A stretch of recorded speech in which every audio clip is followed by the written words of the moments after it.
Welcome to this explainer. Today, we're diving straight into how global corporate giants had to completely rip up their playbooks to survive in the massive Indian market.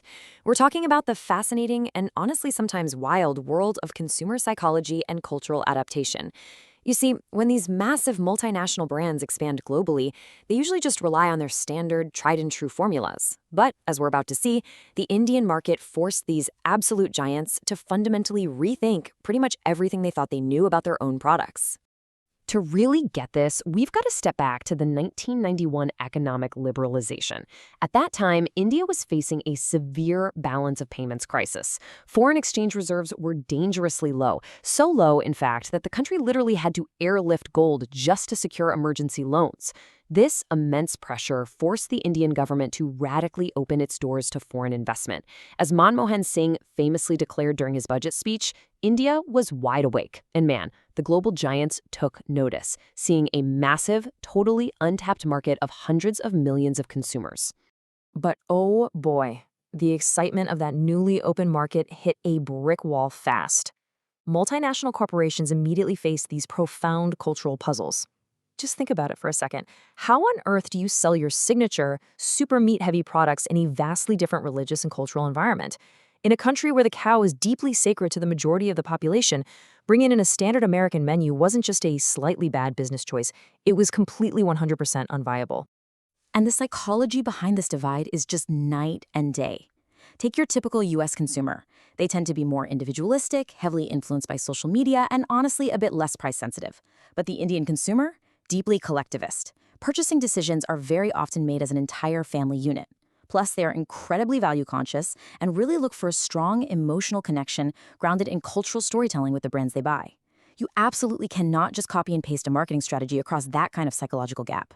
So the only way out? A little something called localization. Now, the academic definition is the simultaneous presence of both universalizing and particularizing tendencies. But in plain English, it basically means blending a globally recognized brand identity with highly specific, localized cultural adaptations. We aren't just talking about translating the packaging into a different language here. It's about fundamentally altering the product from the inside out to fit the local heartbeat, all while somehow keeping the global soul of the brand intact. And these global brands, they weren't just battling each other. No way.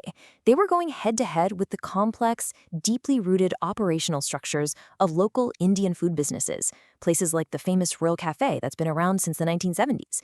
These heavily trusted, multi-generational local legacy spots already knew the exact flavor profiles, the cultural nuances, and the family dining habits of the Indian consumer like the back of their hand.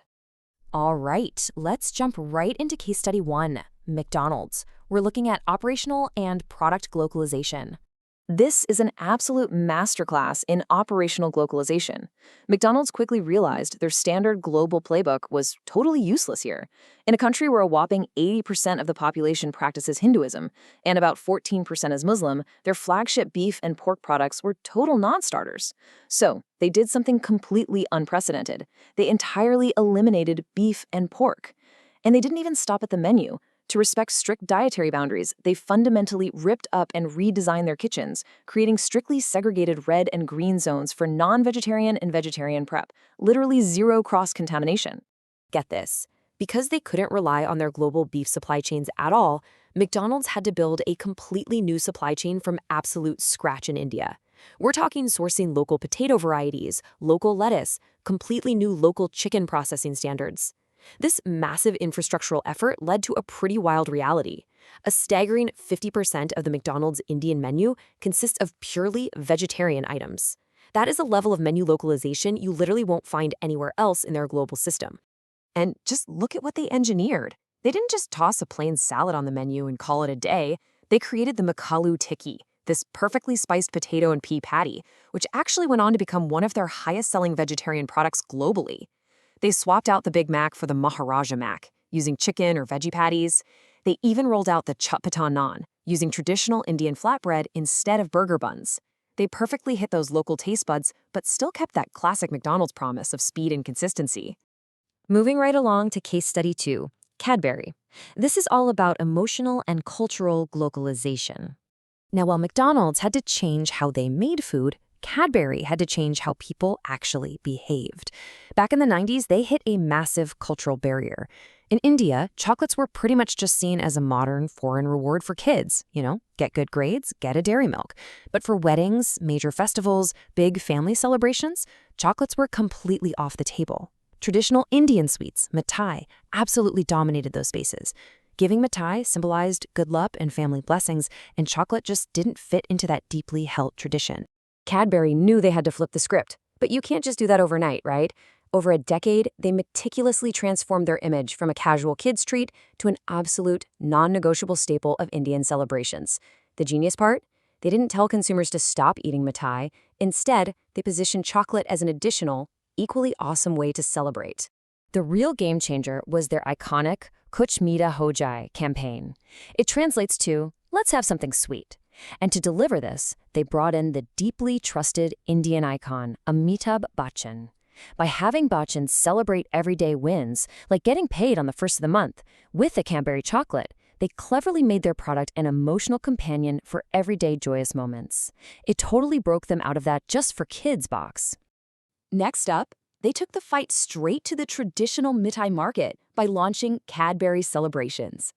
They customized the chocolates with almonds and cashews, mimicking traditional sweet flavors. They rolled out festival-themed packaging with diyas and Rocky motifs. But crucially, they hammered home the convenience factor. Unlike local sweets, these chocolates had a much longer shelf life, didn't need to be refrigerated, and offered a really reliable standard of hygiene. And all that local trust they built, it literally saved them in 2003. They faced a really severe crisis when reports of worms in their chocolates threatened to just completely destroy their reputation.